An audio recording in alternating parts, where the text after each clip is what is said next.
नमस्कार, मैं अश्विनी। 2 अक्टूबर 2011 को राजस्थान में मुफ्त दवा योजना का आगाज हुआ था। इस प्लान को केंद्र सरकार से लेकर WHO तक ने काबिले तारीफ समझा। कई दक्षिण एशियाई और अफ्रीकी मुल्कों के लिए ये प्लान एक मिसाल के रूप में देखने को मिला। लेकिन क्या जिस मकसद से इस योजना का आगाज किया गया वो मकसद आज पूरा होता नजर आता है? क्या हर सरकारी अस्पताल के बाहर दवा की दुकान में पूरी दवाइयाँ मिलती है और क्या सरकारी पैसे का सही इस्तेमाल मरीजों के लिए हो रहा है, या फिर सरकारी मॉनिटरिंग की कमजोरी के कारण मुफ्त दवा योजना किसी कॉरपोरेट साजिश का शिकार होने लगी है? एक सवाल है कि कैसे योजना को और बेहतर बनाया जा सकता है। बिग फाइट लाइव की आज की पेशकश के दौरान हवा होती मुफ्त दवा योजना के हर पहलू को टटोलने की कोशिश होगी, साथ ही जारी रहेगी आपकी राय।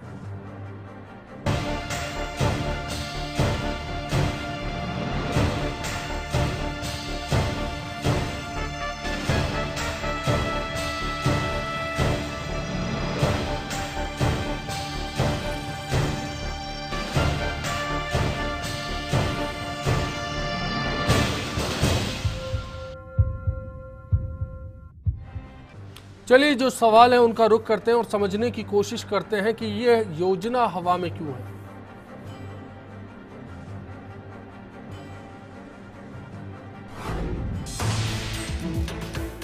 मुफ्त दवा वितरण को लागू हुए करीब 6 बरस बीत रहे हैं, लेकिन अब योजना की कामयाबी को लेकर सवाल खड़े होने लगे हैं। मुद्दा ये है कि आज एक भी सरकारी अस्पताल की लिस्ट में शामिल सारी दवाइयां मौजूद नहीं हैं।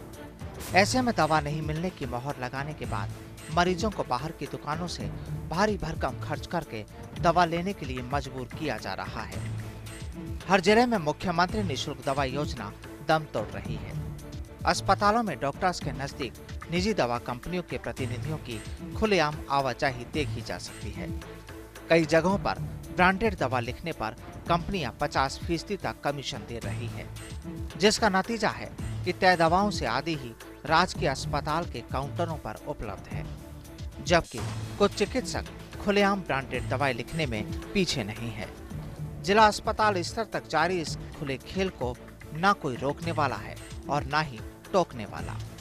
डॉक्टर्स जानबूझकर कॉरपोरेट के दबाव में वो दवाएं लिखते हैं जो सरकारी दुकानों पर मौजूद नहीं होती है, या फिर 2 दवाओं का नया कॉम्बिनेशन है जिसे अभी तक मुफ्त दवा के दायरे में नहीं लाया गया है। कुछ जगहों पर जेनेरिक दवाओं की पर्ची के बीच 1-2 ब्रांड वाली दवाओं के नाम भी लिख दिए जाते हैं।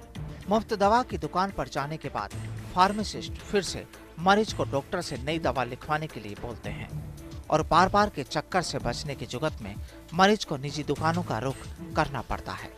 तय सरकारी दवा केंद्रों पर बीपी के साथ ही शुगर, बीपी और एंटीबायोटिक इंजेक्शन भी मरीजों को उपलब्ध नहीं हो रहे हैं। बाहर से दवा लाने वाले ज्यादातर मरीजों के पास चिकित्सकों की तरफ से तय दवाएं ही मिल रही हैं। तो कई सवाल यहाँ पर है और एक सवाल है जिस पर आज शाम आपकी राय का इंतजार है। क्या मुफ्त दवा योजना कॉरपोरेट साजिश का शिकार हो चुकी है? firstindianews.com पर आप अपनी राय हम तक पहुँचा सकते हैं या फिर फेसबुक और ट्विटर के जरिए ये बता सकते हैं कि इस सवाल पर आज आपकी क्या राय होगी। चर्चा में शामिल मेहमानों से आपका तारुफ करा देते हैं। बीजेपी नेता अजीत मांडन जी आज हमारे साथ इस चर्चा में मौजूद हैं। कांग्रेस नेता डॉक्टर अजीज आजाद साहब हमारे साथ होंगे। साथ ही सामाजिक कार्यकर्ता कमल टांक साहब बातचीत में हमारे बीच फिलहाल मौजूद हैं। आप सभी का स्वागत है।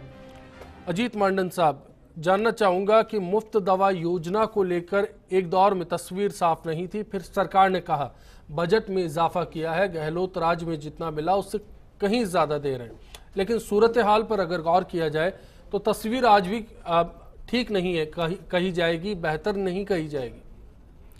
देखिए, सर्वजन हिताय सर्वजन सुखाय के मंत्र को लेके भारतीय जनता पार्टी की सरकार प्रदेश के अंदर कार्य कर रही है और उन्होंने प्रदेश की जनता को कोई भी तकलीफ़ ना हो जब वो हॉस्पिटल में जाए, उनको जो भी सुविधाएं चाहिए, पहले दवाइयों की सूची थी, उसके बाद में चाहे मुफ्त जांचें हों चाहे कोई भी है, उन सब का फंड बहुत बड़ा है। मैं आपको एक फिगर बता देता हूँ। जब आपने पिछली सरकार का कंपैरिजन किया तो मैं यहीं से शुरुआत करूंगा। पिछली सरकार के समय में अक्टूबर 2011 से नवंबर 2013 लगभग 26 माह के अंदर कुल 537.31 करोड़ रुपए की दवाएं दी गई थी, जबकि वर्तमान सरकार के अंदर ये उनकी दृढ़ निश्चय और उनके मंशा पे कहीं शक करने का विषय ही नहीं होता, इसलिए क्योंकि दिसंबर 2013 में जब से वसुंधरा जी माननीय मुख्यमंत्री जी के कार्यकाल में और जुलाई 2016 तक का मैं आंकड़ा आपको बता रहा हूं, इस 32 माह के अंदर 943 करोड़ रुपए की दवाई खरीदी गई है। इसका मतलब यह है कि प्रति माह कांग्रेस सरकार लगभग 20.65 करोड़ रुपए खर्च कर रही थी, जबकि भाजपा सरकार ये 2.5 वर्ष के अंदर 29.47 करोड़ रुपए प्रति माह दवाइयों के ऊपर और जांच के ऊपर खर्च कर रही है। मतलब हर महीने 9 करोड़ रुपए लगभग आपने ज्यादा खर्च करने का दावा किया। लगभग 150 गुना जो है हम लोगों ने इसको बढ़ा दिया, और ये इसीलिए किया गया है कि प्रदेश की जनता को, आम आदमी को कहीं भी हॉस्पिटल में जाए उसको तकलीफ ना हो, और इसके साथ ही जो दवाइयाँ, ये दवा का खर्चा या इन टोटल जो बजट है उसको आपने नहीं दवाइयों के ऊपर दवाओं की खरीद की गई है। आपका दावा है कि ये दवा खरीदी गई है। जांच के आप कहेंगे तो मैं जांच के आंकड़े भी आपको दे दूंगा। नहीं, मेरा मतलब सिर्फ आज दवा से है, क्योंकि 2 लाख लोग जो कि रिपोर्ट है उसके मुताबिक रोजाना सरकारी अस्पतालों में मुफ्त दवा के लिए से लाभान्वित होना चाहते हैं, लेकिन इनमें से करीब 40% से ऊपर का आंकड़ा ऐसा है जिनको आमतौर पर जो रिपोर्ट है उसके मुताबिक इंसुलिन, एंटीबायोटिक्स या सिंपल पेन किलर्स भी कई बार मुहैया नहीं करवाए जाते। देखिए, लगभग 489 के करीबन दवाइयां हैं जो टेंडर के माध्यम से अभी खरीदी जा रही है, जिनकी सुविधा पे कई बार क्या होता है कि जो हर दवाई का टेंडरिंग किया जा रहा है आरएमएससी के द्वारा, और कई बार जो जितना एक्सपेक्ट किया जाता है उतना टेंडरिंग प्रोसेस नहीं आता है, तो रीटेंडरिंग करना कई बार कंपनियां एक आंकड़ा है, मैं उसको दुरुस्त करना चाहूंगा। आपने जो जिक्र किया 682 दवाइयां ऐसी हैं जिनको जिला अस्पताल स्तर तक मुहैया करवाने की बात की जाती है। 602 दवाइयां ऐसी है और 210 सर्जिकल आइटम है। 806 दवाइयां ऐसी है जिनको मेडिकल कॉलेज लेवल पर उपलब्ध कराने की बात की जाती है, और 75 से ऊपर सर्जिकल आइटम्स का जो कि हमारे पास रिकॉर्ड है वो सरकारी दावा है, जो कि पिछले बजट में राजेंद्र राठौड़ साहब ने कहा था। मैं उसी के आधार पर बात करना चाहूँगा। ठीक है, सर्जिकल आइटम्स आपने बढ़ा दिए, लेकिन अस्पतालों की स्थिति पर बात करना चाहूँगा। मुहैया नहीं है। गहलोत सरकार से जुड़े सभी लोग बार बार आरोप लगाते हैं कि इस योजना का दम घोटा जा रहा है। मैं आजाद साहब आपके पास आना चाहूँगा, जानना चाहूँगा एक बात आपको और बताना चाहूँगा। 2012-13 में लगभग 206.66 करोड़ रुपए पे दवाई खरीद के ऊपर व्यय हुआ, और जबकि 2015-16 के अंदर 387.75 करोड़ रुपए दवाई के खरीद के ऊपर, तो लगभग डबल हो गया ये 4 साल के अंदर आंकड़ा। तो आप कहीं ये नहीं कह सकते सरकार की मंशा के ऊपर। आजाद साहब, सूरत हाल है क्या? मांडन साहब तो कहते हैं उस लिहाज से बेहतर स्थिति है। देखिए, ऐसा है, निःशुल्क दवा योजना राजस्थान में जब शुरू की गई थी तो उसके पहले तत्कालीन मुख्यमंत्री अशोक गहलोत जी ने एक विधानसभा कमेटी बनाकर आंध्र प्रदेश में भेजी थी। RSR रेड्डी के वहाँ पर उस समय बहुत अच्छी ये योजना काम कर रही थी। उसी के आधार पर जब ये योजना लागू की गई तो शुरुआत में 200 दवाइयाँ लागू की गई, मरीजों को उपलब्ध कराई गई। क्योंकि सिस्टम तंत्र उस वक्त तैयार नहीं था और उसके फीडबैक के साथ दवाइयों की संख्या बढ़ाई गई, जो 400 करीब हुई। आज आप कहते हैं आज लगभग 500 दवाइयाँ निःशुल्क उपलब्ध हैं, 800 तक का आइडिया है। मगर आंकड़ों से आप कह रहे हैं कि इतने करोड़ खर्च कर दिए। आपात स्थिति में मिलने वाली दवाइयाँ, ये सरकार का, केंद्र का, राज्य की जिम्मेदारी बनती है कि जो जनता है, जिसके लिए लोकतंत्र है, जिसके लिए सरकार है, वो जब आपातकाल में, जब आपात स्थिति में अस्पताल जाए तो उसको सभी दवाइयाँ निःशुल्क मिलनी चाहिए और बिना किसी तंत्र के, बिना किसी पर्चियों के कटाने के और लाइनों में लगने के मिलनी चाहिए। आंकड़ों का जहां तक सवाल है, नमामि गंगे में 3000 करोड़ खर्च कर दिए गए हैं, और आपकी भी सरकार, आपके ही मंत्री कहते हैं, आपके ही नेता कहते हैं कि अभी 1 मिलीलीटर तक की गंगा साफ नहीं हुई है। तो ये आंकड़ों में दवाइयां खरीदी जाती हैं, आंकड़ों में ही कई, मतलब ये तो एक अलग रिसर्च स्टोरी हो गई कि दवा खरीदी गई, दुकान तक नहीं मौजूद है तो कहाँ गई? रजिस्टर्ड दवा पर्ची के ऊपर दवा उपलब्ध कराई जाती है। मैं 2015-16 के अंदर 9.31 करोड़ मरीजों को इस योजना का लाभ मिला है। तो ये आंकड़ों का मायाजाल नहीं है, ये पूरे प्रदेश भर से उठाया हुआ डेटा है। अजीत जी, ये आंकड़ों का कोई मायाजाल नहीं है। और अगर इसी तरीके पेंशनर से जाकर पूछिए, पेंशनर की एक बहुत बड़ी और का दूसरी समाज बात, जहां यहाँ पे तक आपने राष्ट्र कहा में है, आपातकाल स्थिति सरकारी के अंदर, कर्मचारियों तो का एक बहुत बड़ा क्रय- समाज इस राज्य जिन में दवाई, है। मैं आपको बता दूं, जिन दवाइयों की टेंडरिंग नहीं हो पाती है उन दवाइयों के लिए एक क्रय निधि हर हॉस्पिटल को और पीएचसी को इस नाते दी जाती है कागजों कि में कंपनियां दवाइयों के टेंडर लेती हैं, उन कंपनियों का अपना कोई अस्तित्व नहीं होता है और घटिया स्तर की दवाइयां मैं आपकी सप्लाई बात की एकदम जाती ठीक हैं। बात है। हम लोग हर काम कागजों पे ही करते हैं, हमारे यहाँ कोई भी काम हवा में नहीं होता है, कागजों पे ही टेंडरिंग प्रक्रिया होती है देखिए, और आज के- इतनी पारदर्शिता के साथ में होती आज है। मौसमी, मैं आज की हालत का बताता हूँ। आज 2016 है, जुलाई और अगस्त का महीना है और जो मौसम है वो बारिश का मौसम है और आप जानते हैं इस राज्य में किसानों के यहाँ खेतों में हर रोज हर गांव में सैकड़ों सांप निकल रहे हैं।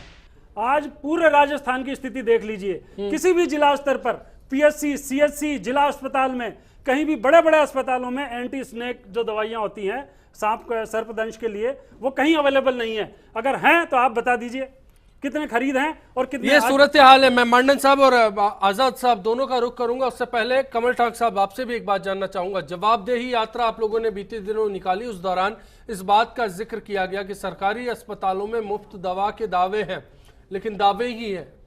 विशेष तौर पे हमने जो बात देखी थी वो ये थी कि जिन भी सीएससी में गए थे, पीएससी तो बहुत मतलब और भी बुरी हालात में थी, लेकिन जिन भी सीएससी में गए थे वहाँ डॉक्टर्स नहीं थे और स्पेशलिस्ट नहीं थे कोई भी। यानी कि आप वहाँ पर कोई भी फिजिशियन नहीं पा रहे थे, कोई भी आप सर्जन नहीं पा रहे थे, डॉक्टर्स का बिल्कुल हर जगह टोटा था। अब आप सीएससी चला रहे हैं लेकिन आपके पास स्पेशलिस्ट नहीं है, जबकि आपने वहाँ पर 7 स्पेशलिस्ट होने की बात कह रखी है और ये एज पर नॉर्म्स हैं सीएससी खोलने के, लेकिन वहाँ डॉक्टर्स नहीं है।